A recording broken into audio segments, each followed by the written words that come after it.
Bonjour à tous, nous te saluons au nom de Jésus. Bienvenue à ce numéro de plat du jour pour ce vendredi 17 janvier 2025. Aujourd'hui, notre plat est préparé dans la deuxième épître de Paul aux Corinthiens, le chapitre 8, les versets 12 et 13. La bonne volonté, quand elle existe, est agréable en raison de ce qu'elle peut avoir à sa disposition et non de ce qu'elle n'a pas.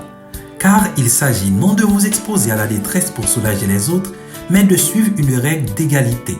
Dans la circonstance présente, votre superflu pourvoira à leurs besoins.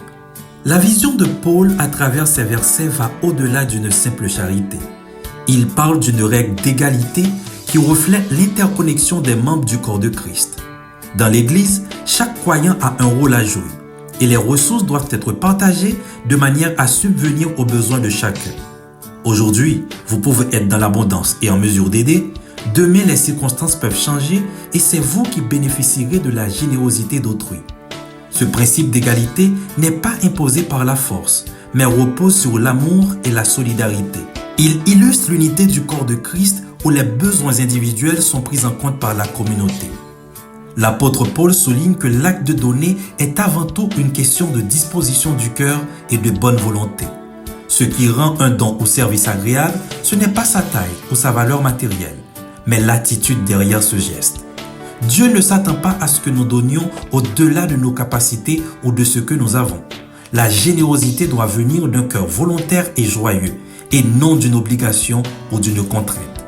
En d'autres termes, Dieu regarde plus l'intention du donateur que la quantité du don. Ainsi, même une petite contribution peut avoir une immense valeur aux yeux de Dieu si elle est faite avec un cœur sincère. Genèse 4, versets 4 à 5 nous illustre parfaitement cette idée. Il est écrit « L'Éternel porta un regard favorable d'abord sur Abel et ensuite sur son offrande.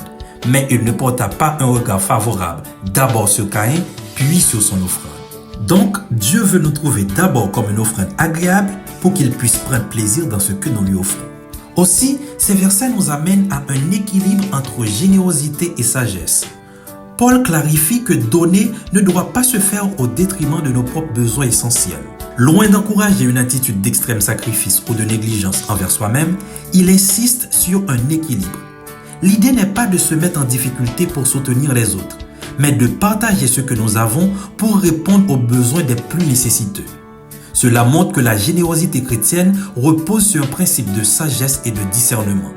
En étant attentifs à ce que nous avons et à ce que les autres manquent, nous participons à un cycle de bénédiction et d'entraide sans provoquer de déséquilibre.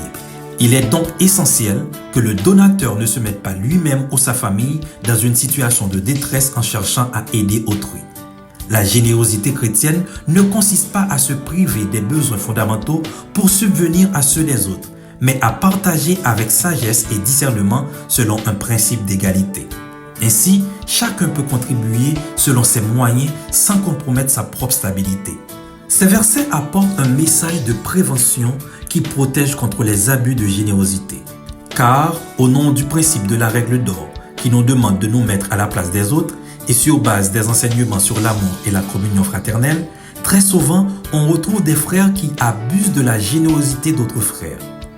Paul rappelle que la générosité doit être volontaire et proportionnelle aux ressources de chacun. Il n'encourage pas une redistribution qui appauvrirait les donateurs et les mettrait en situation de manque en retour, mais plutôt un partage équitable basé sur les ressources dont ils disposent. Cette approche protège les frères et sœurs de grand cœur des manipulations et de la mauvaise foi de certains. À préciser que la règle d'égalité ne contredit pas la règle d'or, mais la renforce en apportant un équilibre. Car selon la règle d'or, il faut aimer son prochain comme soi-même.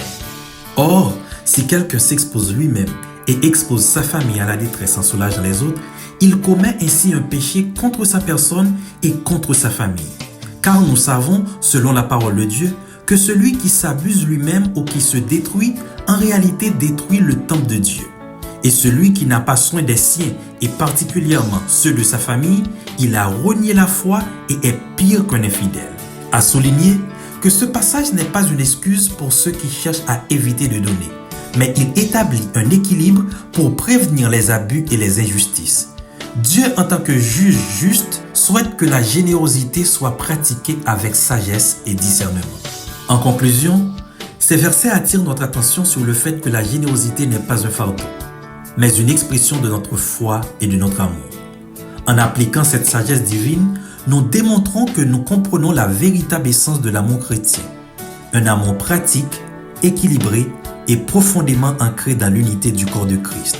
En donnant selon nos moyens et en veillant à ne pas nous mettre en difficulté, nous honorons Dieu et contribuons à une véritable communion fraternelle selon le principe d'égalité. Bon appétit, bonne journée, soyez richement bénis au nom de Jésus. Merci bon Dieu pour bon moi parole ça. L'aime décourager li pas moi force. L'aime grand l'aime moi soif, moi supporter. Parole ça que beauté là-dedans. T'as pu pas quitter le passé au matin. Pour pas prendre rendez-vous avec moi. Sans pas jeune